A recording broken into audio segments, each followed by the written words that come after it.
Nice launch check. Countdown net. Pad is clear. 10, 9, 8. Launch auto sequence has started. 6, 5, 4, 3, 2, 1. Go for launch.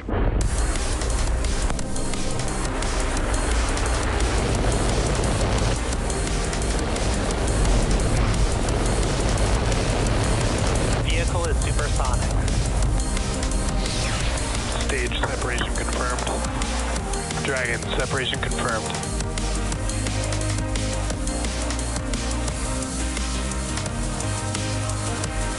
Stage 1 is transonic.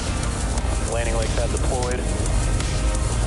And Falcon 9 has landed. Hello, it's Thursday, March 30th, 2023, and on your screen is a live view of the Falcon 9 as it waits for its 7:29 a.m. Pacific time launch from Slick 4E from Vandenberg Space Force Base off the coast of California. My name is Jonathan Dweck, and I'm an operations engineer here at SpaceX, joining you from our headquarters about 150 miles south of our launch site. Today's launch marks SpaceX's 221st launch overall, our 22nd launch of the year, and our second launch just this week. Our customer today is the Space Development Agency, also known as the SDA. The SDA Tranche 0 mission will send 8 transport layer and 2 tracking layer satellites to low Earth orbit today. Today's mission is in support of the SDA's overall constellation, called the Proliferated Warfighter Space Architecture, or PWSA for short. The SDA prioritizes speed by leveraging commercial advances and delivering capabilities on 2-year timelines with the goal of quickly delivering space-based capabilities to support terrestrial missions through development, fielding, and operation of the PWSA. The payload on board the second stage today, Tranche 0, will allow combatant commands to start to develop their exercise and operational plans around access to data they can expect to receive from future tranches of their constellation. It's also worth mentioning, at the request of our customer, we will not be sharing any views from the second stage today, and will therefore end our webcast at around the T+8 minute mark, shortly after Falcon 9 touches back down onto land. At T-9 minutes, the range is currently ready to support.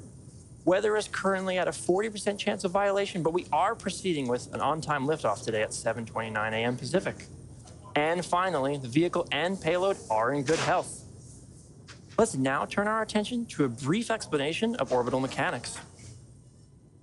If you're not too familiar with getting to orbit actually means, here's a quick overview. In order to get the rocket and our payload into orbit, the rocket has to not only go up really fast, it also has to go sideways. As we ascend, we tilt the engines, technical term being gimbaling, and that turns the rocket horizontally. We're still going up, but now we're also heading horizontally away from the launch pad. It's what we call a gravity turn. The rocket typically needs to go around 17,500 miles per hour horizontally in order to avoid being pulled back down to Earth and get into orbit. To help demonstrate this concept, imagine firing a cannon from a really high mountain. The cannonball will arc, and then gravity will pull it down to Earth. As you increase the power, the cannonball will land farther and farther away. Eventually, if you could continue to increase the power, the cannonball will be going so fast that it ends up in free fall around the Earth. Gravity is still pulling down on the cannonball, but it's going so fast that it never hits the ground. This arc, which constantly misses Earth, is called an orbit. So when we get to liftoff today, watch the orientation of Falcon 9. You'll see we go straight up until about T+10 seconds, at which point we begin that shift in orientation so Falcon 9 can go sideways really fast. So be sure to keep an eye out in just a few minutes. Located at the very top of Falcon 9 on your screen, we have the payload fairing. It measures approximately 40 feet in length and 17 feet in diameter. To put that size into perspective, an average fire truck is about 40 feet long and 12 feet wide. So a fire truck would fit quite comfortably inside our payload fairing. While on Earth, the fairing's primary job is to protect the payload from contamination. Then, at liftoff and through ascent, the fairing will also shield against aerothermal loads and heating. Once we reach the vacuum of space, we will jettison the fairing, and the second stage will continue on its journey into orbit. Fairing half supporting today's mission are flight proven, with one half flying for its 6th time and the other half flying for its 4th. Below the payload fairing is the 2nd stage, which is responsible for propelling the payload to its drop-off orbit in space. Not only does SpaceX's 2nd stage look similar to the 1st stage, that larger stage below, it also has the same diameter, uses the same metal in the tanks, same computers, same propellant, and nearly the same engine. This allows us to use similar tooling, design, and systems, which results in greater efficiency and reliability. The 1st and 2nd stages are connected by the interstage, which houses the pneumatic pushers that allow stage separation during flight. The interstage also houses the 2nd stage engine, called the Merlin vacuum engine, or MVAC engine for short.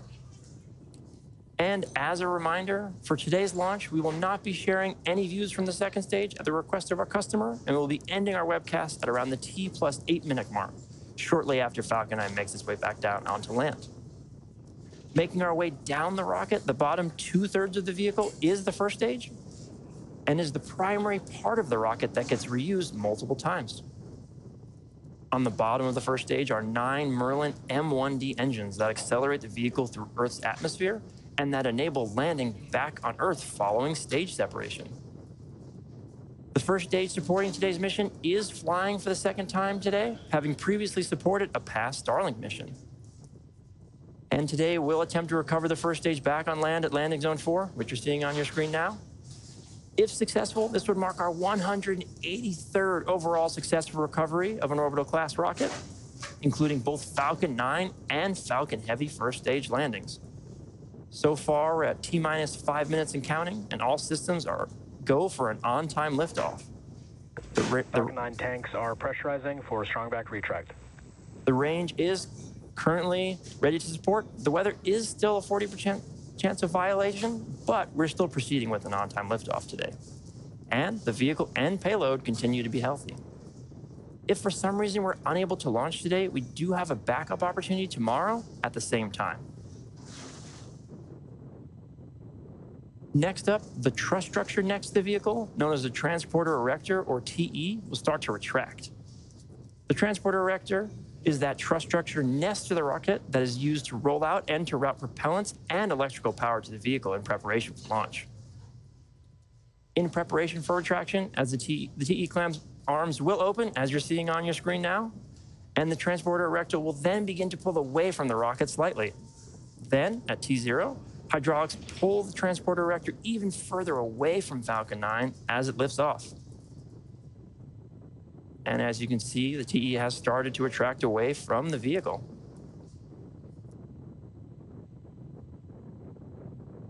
At this point in the countdown, both the 1st and 2nd stages are nearly fully loaded with 1 million pounds of kerosene fuel and liquid oxygen, or LOX.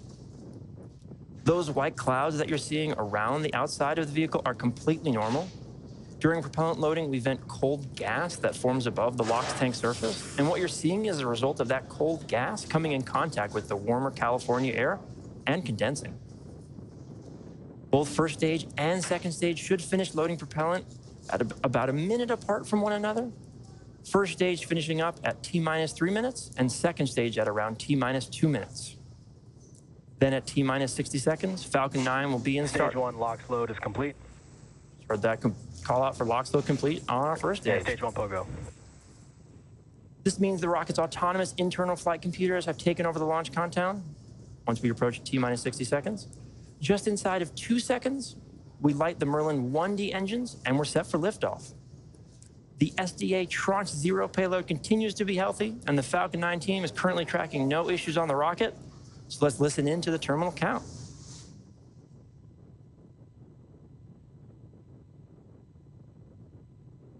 We're approaching LOX load completion on our 2nd stage in around 30 seconds from now.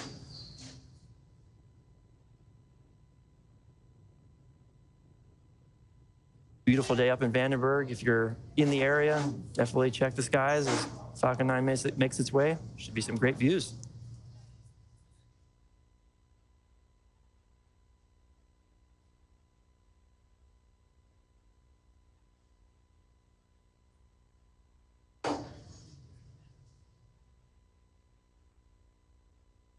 Expecting that call out of stage 2 LOX load completion momentarily.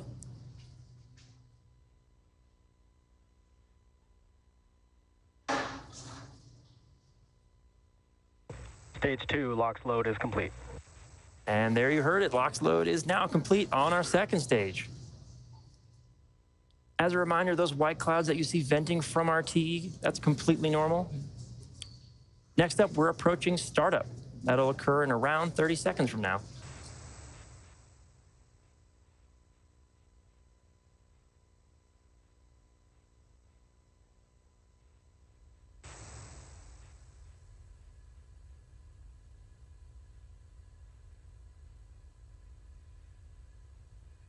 Gorgeous shot of our launch site.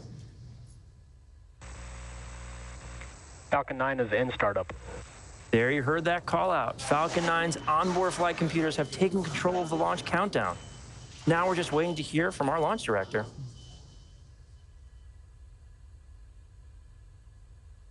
LD is go for launch. You heard the call out there. All systems are go for launch of Falcon 9 and Space Development Agency Tranche 0. Let's sit back and watch as Falcon 9 heads into space. T-minus 30 seconds.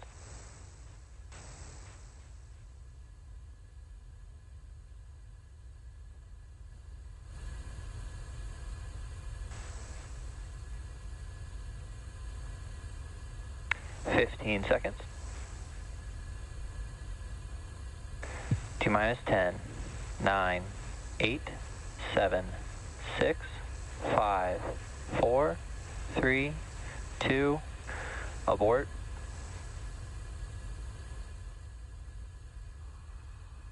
Abort, abort, abort. Launch abort is running.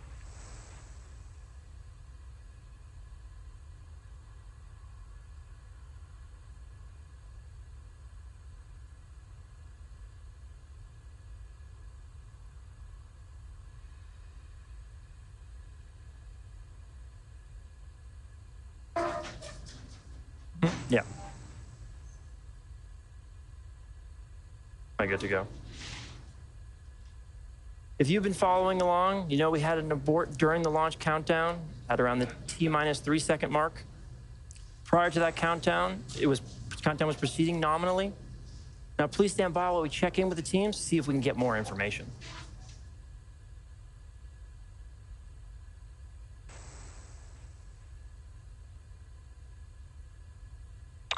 This is the launch director on countdown 1. We've had an abort. Currently assessing the situation. The vehicle is healthy.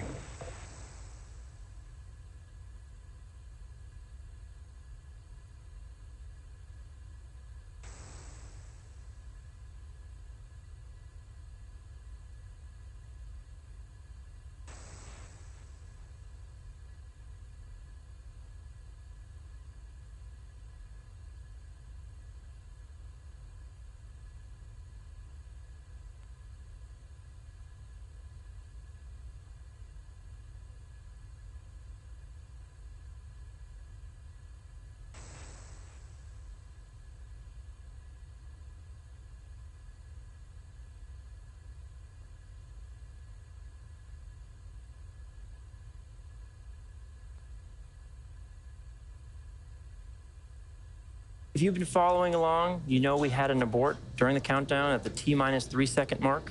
We just heard from our launch director. The vehicle and payload do remain healthy. Keep in mind the purpose of the countdown is to help us catch potential issues prior to flight.